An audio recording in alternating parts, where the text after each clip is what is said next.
an alcoholic, and I'm a member of the old Salem group. I'll tell you a little bit about how it was before I drank, while I drank, and how it's been since coming away. I don't know when I took my first drink. My father was an alcoholic. My father used to come home drunk. He used to beat up my mother, and he started on me. I was the only boy, and he used to beat me till I stopped crying. I wasn't allowed to cry. I hated my father. I should have never be like him. Uh, I don't know when I took my first drink. There was booze house as far back as I can remember. My father made shine and moonshine and home brew. And when it was cold, we had no central heating. We had no toilets or hot water or nothing. We had an outhouse. And when it was cold, we had a couple of pot-belly stoves. And you should get a couple of the coals out of it. There was at the bottom of the thing that you shake, and they call them coke. And if you hot, she'd put them in like a double frying pan with a long handle on it. She'd stick it between the sheets, and that's how they warmed up the bed in those days. Then she'd throw newspapers on us and put coats on the newspapers so they wouldn't fly off, like fall off. And so I don't know when I took my first drink, but I do remember when I was a young boy, I took a pint of wine out from underneath the mattress. I took a couple of bells out of it, and I staggered around and I pretended that I was drunk. I had been drunk on occasion before when I was 12, 13, 14. My serious drinking started when I was 15 or 16. School went out the window. I had trouble with the law, etc., etc. I experienced my first blackout of any consequences when I was 17. I became quite violent. 3 people had witnessed what I had done. During the course of events, I was taken to a psychiatrist.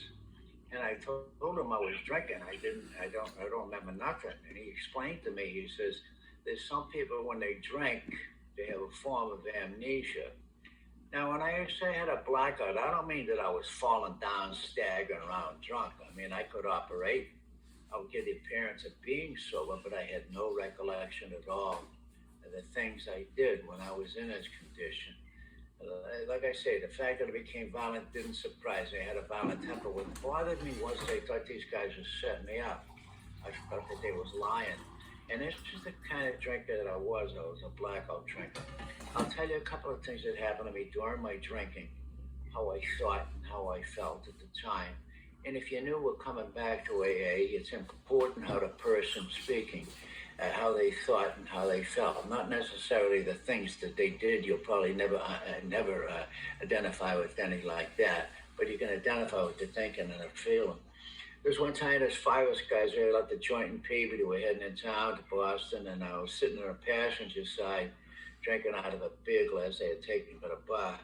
The next thing I remember, I woke up with a pain in my leg as I was hanging out the driver's side of the car, and he had my knee, and he was trying to bust my leg. He was holding my leg and kicking up, and I kicked him in the face 3 or 4 times.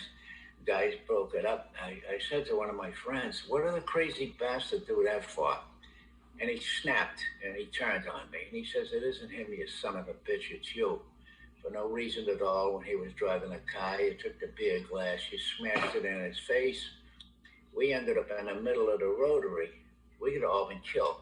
Now, this is where the disease of alcoholism comes in, because I immediately justified my action, and I protected my right to drink. I didn't blame it on the fact that I was drinking that I did this. I blamed it on the fact we was kids growing up. This guy was a big guy, and he was a bully. I was always a skinny kid, and every time he seen me, he used to beat me up. So I must have remembered it when I was drinking, and I got even with him. No matter what I did when I was drinking, I would justify my action and protect my right to drink. Always protect my right to drink. There was another occasion, the cops come down the house, they had a warrant. They broke down the door to get me. And when they did, I went after them with a butcher knife. Big mistake. And the fact that I had tore the gas stove from the wall, I tipped over the refrigerator, I busted a bottle of furniture, I beat up my wife. In my mind, this had nothing at all to do with drinking, although I was drunk when I did it. This was all my wife's fault. It was her fault. If she kept her nagging goddamn mouth shut, it never would have happened. It was her fault. It was my temper. but I'm protecting my right to drink. Always, always protecting my right to drink. Now, I didn't know this at the time. I learned all of this about myself when I came to Alcoholics Anonymous, and I got on a one-to-one relationship with other drunks, and I identified with them. They explained how they thought and felt, and that was me. I could say yeah to just about everything. And there was another occasion I got whacked out, and I ended up in traction. I come to a couple of days later, and I says, this is over a period of time. If I didn't take them last couple of drinks, things would have been different. I found out I was coming to Alcoholics Anonymous, so I hadn't had that first drink. I never would have been in that particular situation in the first place. I would have had sense enough to run away, etc., etc. There was another occasion my wife was expecting our second child. It came that time, I took her up to the hospital. I says, look, hon, I'll see you this afternoon. Now, I honest to God meant to go back to see my wife, but I went to a joint and I started drinking. 1 o'clock came, I says, I'll go up at 2. 2 o'clock, I'll go up at 3. 3 o'clock, I'll go up at 4. Procrastination. This is part and parcel of the disease of alcoholism. I didn't know anything about compulsion or obsession. There were not words in my vocabulary. But what I did know was, when I picked up a drink, I would beg, borrow, steal to keep drinking. When I arrived at the hospital a day or so later, I walked into the room. My wife looked at me. She started crying. And she was crying like that. My feelings got hurt inside. And anytime my feelings got hurt inside, I was like a wounded animal. I wanted to rip and tear. And I looked around the room, and there was 3 other women in the room with us. On their end tables, they had cards, flowers, and gifts. And the husband's visiting a very, very happy, joyous occasion. And I looked at these guys, and I wanted to jam it up with these guys. I wanted to tear the eyes out of their head. Not because I was tough, and not because I was crazy. It's because these guys were doing the things that I wanted to do. I did not want to be like my father. I loved my wife. I loved my wife very, very much. I've known her since she was 16. I wanted to be a decent husband, and I wanted to be a decent father. But I was suffering from a progressive illness, and I didn't know it. I did not know that I was an alcoholic. I knew that I was a badass, and I knew that I was a drunk, but I knew nothing about the disease of alcoholism. There was another occasion my son Jimmy, he's sober 39 years today. He came into the room, he says, Daddy, there's something wrong with Kevin. There's something wrong with Kevin. I went into the room and I picked up my son Kevin, who was 10 months old, and I knew immediately, I knew that he was dead. I had seen death before, but it was no stranger to me, but it never quite had the effect that this did. During the course of events, I was taking a member of the clergy, and at that particular time, I took the 4th and 5th step of Alcoholics Anonymous. I did this to the best of my ability at the time.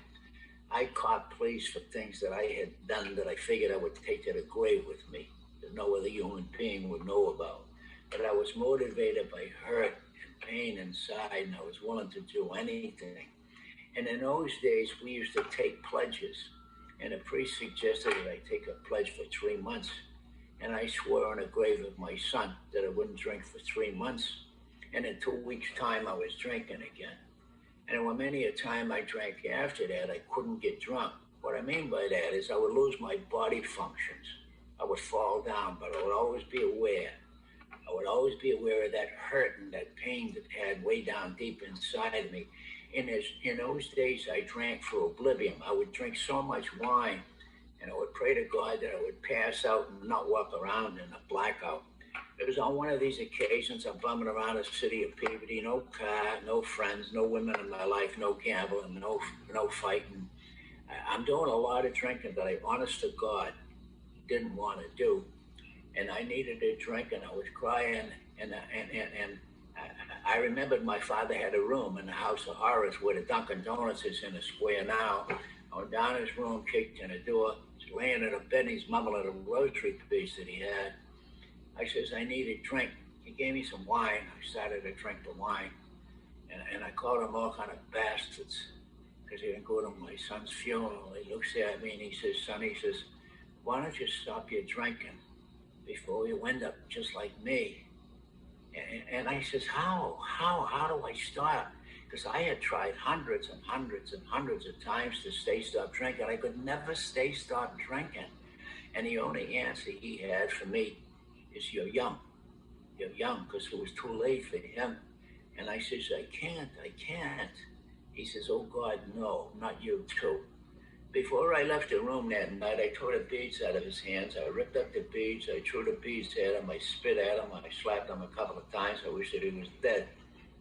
2 weeks later, my sister Ann called, and she died with 42 years in AA. My sister Mary died with 37 years. They followed me into AA, and she said, "Dad's dead," and I was glad. I was glad that my father was dead. And my thinking at the time was, who the hell's going to say anything about my drinking now? If anyone's got an excuse to drink, it's me. At this point in time, I didn't need any excuse to drink. Like I say, I was totally obsessed with booze. I was doing a lot of drinking that I didn't want to do. I went down to my mother's house and she says, "Will you go to his room and will you get his belongings?" And I went over to the room and it was padlocked. I had to go over to the station. There was a captain there.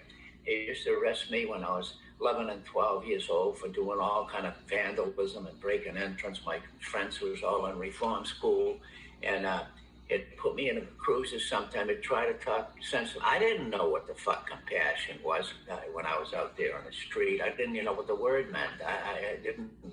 I had no idea. I learned all of this in AA, what some of these words meant, and he was a compassionate guy. And he'd buy me a Moxie a couple of times on a real hot day. I'd get him to go in his store, and I get a Moxie for him and a Moxie for me, and I'd be in the back of the cruiser. And he tried to talk sense to me. And one day he says, "For Christ's sakes," he says, "your mother's in this country. She don't have a soul over here. She's all by herself." She says, "Your old man's in jail again." He said, "Why the hell don't you get some kind of job and help her put this energy to use and stuff like that?" That it kind of motivated me a little bit. And I got a job on a farm for 10 cents an hour, weeding. And then I worked in a bowling alley, a candlepin bowling alley. They didn't have no automatic machines that set it up. You set them up by hand, and we'd shave the pins also. I did that. I sold newspapers.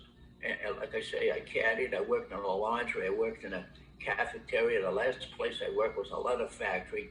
And they had big signs there, as big as I was. And it says, "No child labor under 14 years old."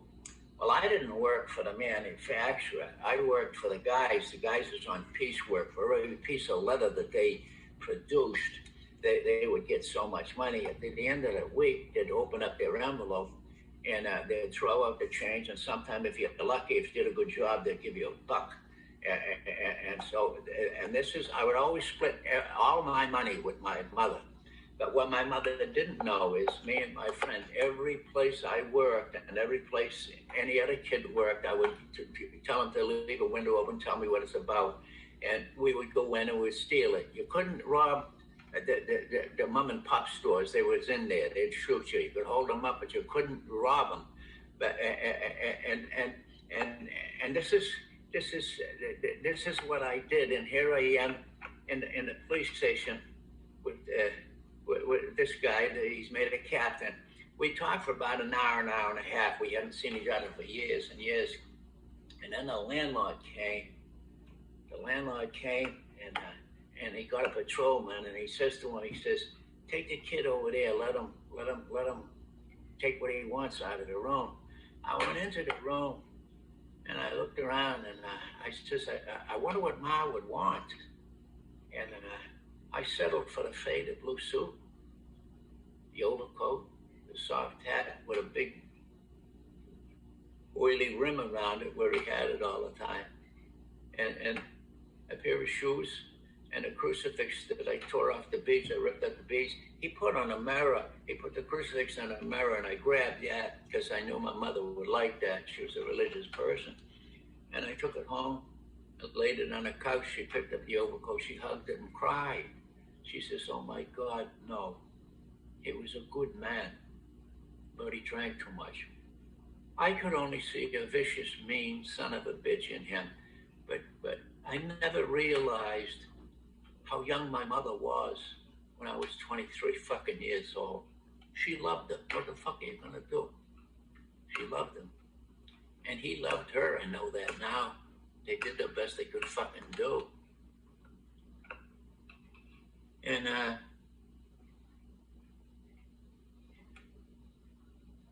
she says, "Look at you. You're going the same way as him." And we said that. My first instinct was I wanted to rip her face off. Not because I was tough and not because I was crazy. I was thoroughly convinced that I was going to die a very, very violent death. It was on my mind constantly, and it didn't make any difference whether I carried a weapon or not. There was a period in my drinking, if I carried a weapon, it gave me false courage. I knew someone was after me. It gave me false courage. Nothing would take the nightmare and the horror that I was feeling inside. Nothing would take it away. There's no weapon that would take it away. I was afraid when there was no logical reason to be afraid. I was afraid. I was fucking terrified. I found myself in a cemetery 2, 3, 4 o'clock in the morning. I go to my son's grave and I would say, why? And I always wanted to know why. And I hadn't been near a church since I made my communion. I was raised Irish Catholic, and I hadn't been near a church since I was 7 years old. And I bargained with this God. I says, if you're real, give me a sign, give me something I believe in. I wanted to believe. I was not an atheist. I wanted to believe. During my drinking days, the churches used to be open 24/7. I'd go in and kneel down before the statues, and I would pray and cry and pray and do all of this shit. And it didn't happen. So I gave up on God. I'm agnostic. I just didn't believe in shit. And no one could prove to me that it was a God, but I couldn't prove it there wasn't. And I had nothing inside of my belly. And I prayed to the devil at that gravesite. And then I went to my father's grave, and it was at my father's grave that something happened. The man that I thought I hated so very, very much, I found out that I loved him too. Feelings started to well up inside of me that I had pushed down for years. I started to remember when I was a young boy, my father used to bounce me on his knee and sing Irish songs, tell me stories about leprechauns, and he taught me about how things grow. He was a farmer from we always had a garden with a few chickens running around the Pollock, and the Russian had a couple of pigs and cows, and he would he'd help him kill the pig and bleed the pig and all that shit, and you'd get a shoulder out of it or something like that. So he taught me about all this stuff, and all these mushy feelings came up inside of me, and I didn't want to have them. I didn't want to have them because they hurt. And if I met an old crony, I couldn't tell him about things like that, for Christ's sakes. I couldn't tell him the many times that my beautiful, beautiful wife stood in front of me and screeched and cried to the top of lungs and saying, "My God, I hate you. I hate you. I hate you. I wish you was dead." And I'd stand there with a smirk on my face saying that I didn't care. But you know what? I fucking cared. I cared so much. I wanted to put my arms around her. I wanted to kiss her gently in the cheek, but I couldn't do it. There was another part of me inside. I wanted her to hurt. God, if she only knew the fucking pain I had in my soul, she wouldn't be doing and saying the things she did. These are the things that killed me. No one ever had to teach me how to be a wise guy. Jealousy, possessiveness, lust, fear, revenge, manipulation, control. I've known these things as a child. The thing that killed me was fucking love. It was caring. I was afraid to love. Every time I loved, I got my fucking heart ripped out. Every time I trusted someone, I got double-crossed. These are the things that hurt me before I drank. while I drank. Love has the power to rip my heart out today. And it does. But I still love. I had heard about Alcoholics Anonymous in the early 40s. The old Salem group will be 75 years old this September. We started in 1946. And the guys came from the Lynn City Hall group. This is where the guys came from. They was from Peabody, Beverly, Salem, Danvers. And they says, let's get a club. Let's make a club. And this is what they did. They started a club. And they play cards and they hire buses and they go up to see the game up in Boston and different things like that, and having picnics. In those days, there were a lot of picnics in those days. And this is what they did in that days.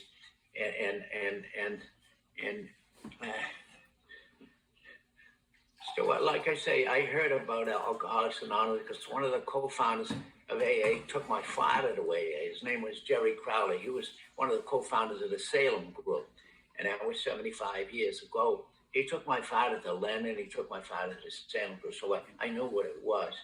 And a friend of mine got out of prison after 6 years. He took me to my first meeting in '53. I come back to Alcoholics Anonymous in the fall of 1958. Since December 24th of 1958, I haven't had a drink to pillow a joint or mind a mood or drink drop. Now, if there's anyone new here or coming back to Alcoholics Anonymous, I really don't give a shit how many times we come back to AA. All we got is today, this fucking minute, second. And if you know we're coming back, it's not your fault. There's no blame for having the disease of alcoholism, for Christ's sakes.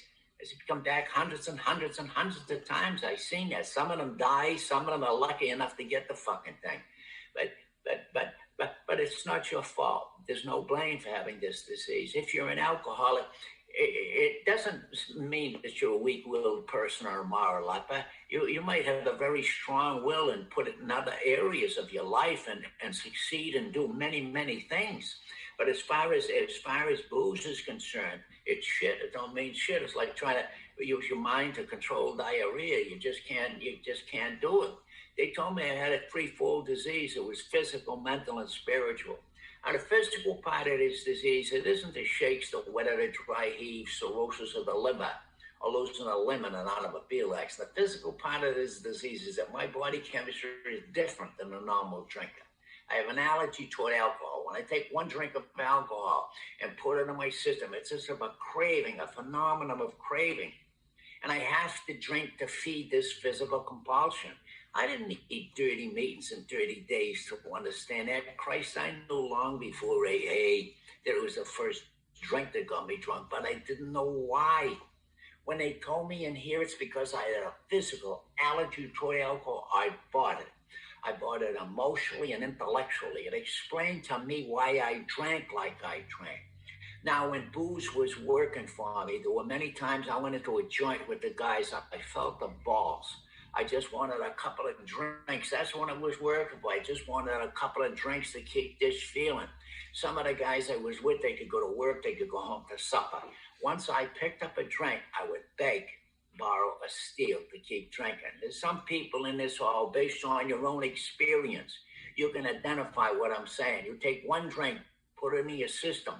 This phenomenon of craving starts coupled with this mental obsession, you proceed to go on a drunk. There's other people here that can't identify with that. They're the type of people that can nip. They can take 1, 2, or 3 drinks, go on like this for 2, 3, 4 months, whatever their particular pattern is. But if they have this allergy inside, eventually this craving starts, coupled with this mental obsession, these people proceed to go on a drunk. The mental part of this disease. The mental part of this disease, it isn't hallucinating, whacking people out, or making incoherent sounds. The mental part of the disease of alcoholism is the obsession that he or she has with alcohol. Any alcoholic has no defense against the first drink. A doctor can go up to a heavy drinker and say, hey, look, you've got cirrhosis. If you drink again, you're going to die. Loved ones in the family can say, if you continue to drink like this, your ass is going on the street. We're not going to put up with this type of behavior. The employer can say you're going to lose your job. The law can say we're going to incarcerate you, this is sufficient reason for the heavy drinker to stop drinking. They're going to have some difficulty, but you bet your ass they're going to stop drinking. Now you say the same thing to the alcoholic. The alcoholic doesn't want to lose emotional security.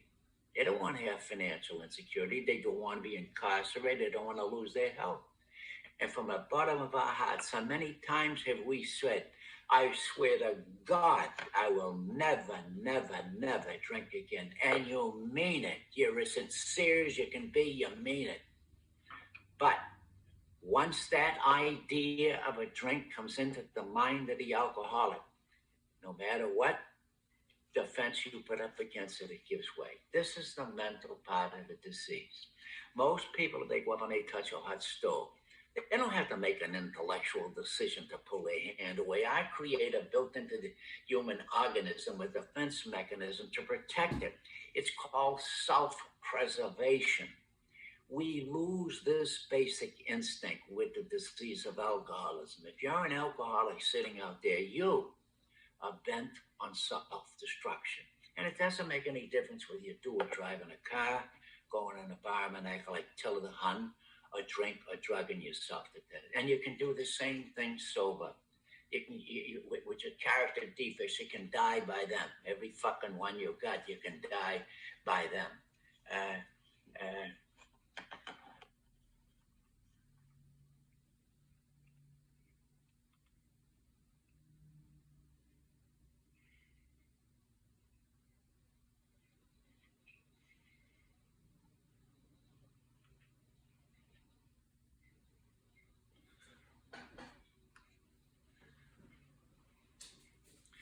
The spiritual part of this disease. When you mention spiritual around the halls of Alcoholics Anonymous, people immediately think of heaven, hell, sin, virtue, God, the devil. This is the way we've been brought up in this society. What we're talking about basically is a loss or lessening of one's own particular set of values. The code that each and every one of us live by as individuals. We all have a different code that we live by as individuals. What's obscene and offensive to some people sitting in the halls of Alcoholics Anonymous is not obscene and offensive to other people sitting in the halls of AA. The trouble usually starts on one-to-one relationships in groups like this in countries all over the world. When one person or one group imposes their will on someone else and says, my way is right, your way is wrong. You have to do it my way. Another thing about the loss or lessening of value, there was a period in my drinking like there was in everyone's drinking. You can always put the finger on someone else. And man, if I ever get that bad, if I ever stoop that low, and the time comes and the time goes, you can't put the finger on anyone. You did it all. You broke every rule in the book. And when you arrive at that point in time, it doesn't make any difference anymore. They told me if I was an alcoholic, I'd be an alcoholic until the day I die. We have no cure for the disease of alcoholism in Alcoholics Anonymous. What we do have in here is a daily reprieve. I was told I could arrest this disease one day at a time. And sometimes you're going to break that day down into an hour, a minute, or a second at a time. You hear so much about recovery today. Recovery, recovery, recovery. Some people got the cart before the horse. They want to be rid of their feelings. They capture the defects before they drive behind the fucking ears.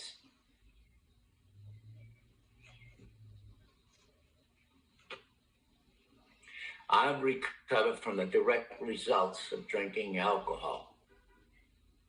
I don't have blackouts anymore. I don't lose my equilibrium on account of drinking and drugging. I don't have the wet or the dry heaves. I've recovered from these things. I have not recovered from the disease of alcoholism. I still have that physical allergy inside of me. I'm sober 62 fucking years. I have that allergy inside of me. I was taught that if I don't take the first drink, it's impossible for that phenomenon of craving, that compulsion to start. So they taught me my first drink is the problem. The obsession per se hasn't got me drunk since I came to AA. I had the obsession for 20 years in Alcoholics Anonymous. Prior to coming to AA, my feelings got me drunk. My character defects got me drunk. The weather got me drunk. The family got me drunk. The cops got, everything got me drunk. And they says, no, Jim, these are excuses that the alcoholic uses to justify their drink. And the only thing that can get you drunk, and for me, just for me, it's a drink, a pill, a joint, a mind, a mood altering drug. For me, it's complete abstinence. I don't fuck what anyone else does. It's complete abstinence. And it is fucking hard. It is hard. For 20 years, I wanted a drink. I lived the same way sober that I did drinking. I lived the same way. I just didn't drink. And there came a time in that period of time where I watched the black and white TV, and I'm watching the television, and there was a husband and a wife and two kids there, and the wife is crying, the two kids are screeching, crying. Table, he's like a mad dog. Everyone's screeching and crying, and I'm double-digit sobriety at that time, and I'm starting to cry. And when I say I'm starting to cry, it wasn't the fucking crocodile tears you do when you're drinking or something like that. I'm bawling tears that I have never experienced in my whole fucking life.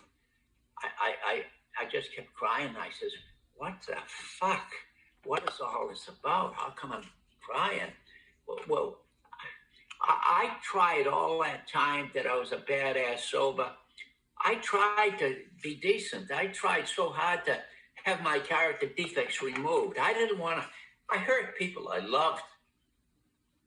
I hurt people I didn't love. I was doing things I didn't want to do. I had feelings I didn't want to have. I didn't want to be the motherfucker that I was. And I couldn't stop because I didn't believe in God. I didn't have no fucking power, nothing inside. All the fuck I was doing was staying sober, and I was grateful for it. But after this happened, I found out that it was an awakening of conscience. For me. Only for me. It was an awakening of conscience. I had dealt with everything I had done intellectually. I called police. I went through the 10 Commandments about 9 fucking times at the retreats I had. And always uncover it. No, then I wanted to kill the fucking priest afterwards when I thought about it. But something happened to me when this happened, this awakening happened. I started to feel other people's fucking pain. That woman in the television was my wife, and the kids were my kids. That son of a bitch was me. There was a change. I had a fucking conscience. It fucking killed me. I have good feelings today. I feel wonderful. Inside of my soul, I feel wonderful. And I have for years, and you know what? I'm at a meeting. I'm afraid to say it because I don't want to hurt people. I know they're all in fucking pain. And I never said how good I feel inside. And I feel good inside. I feel fucking calm. I'm not afraid of death anymore. I was terrified of dying.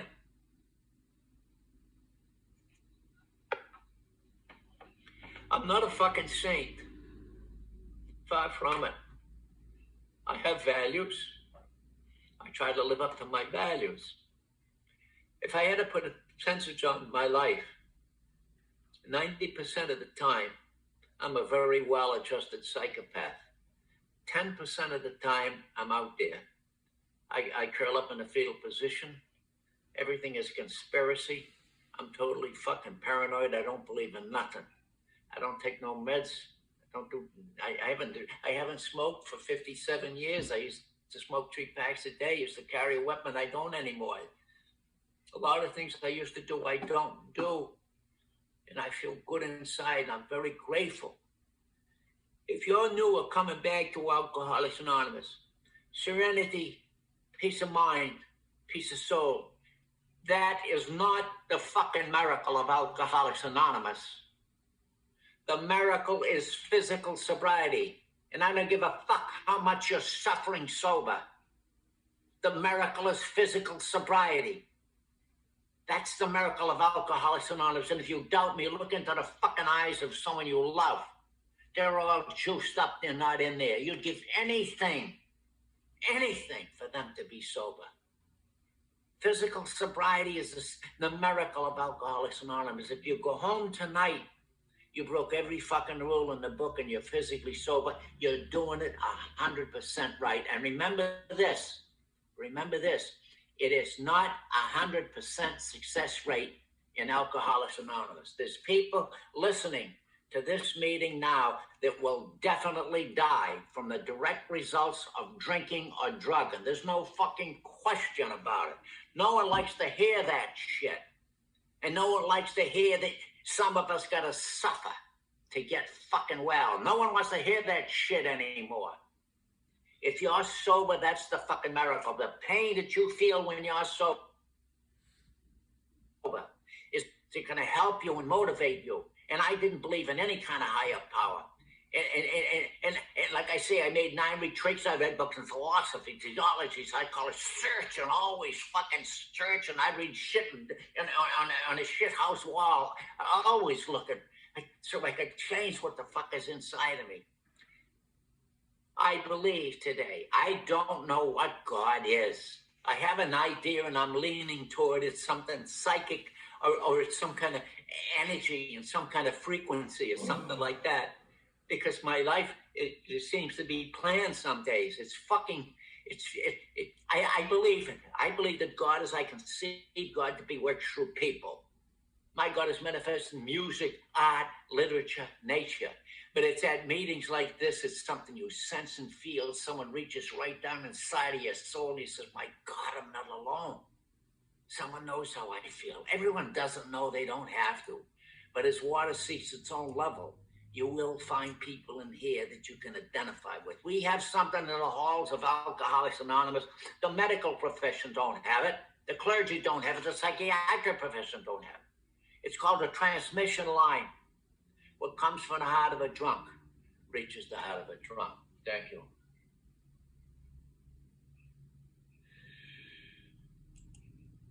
Thank you, Jimmy. Thank you.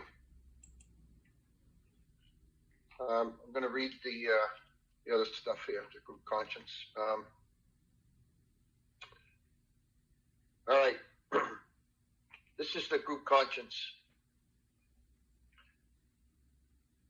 If you are new or under 90 days, we would like you to raise your hand and briefly identify yourself.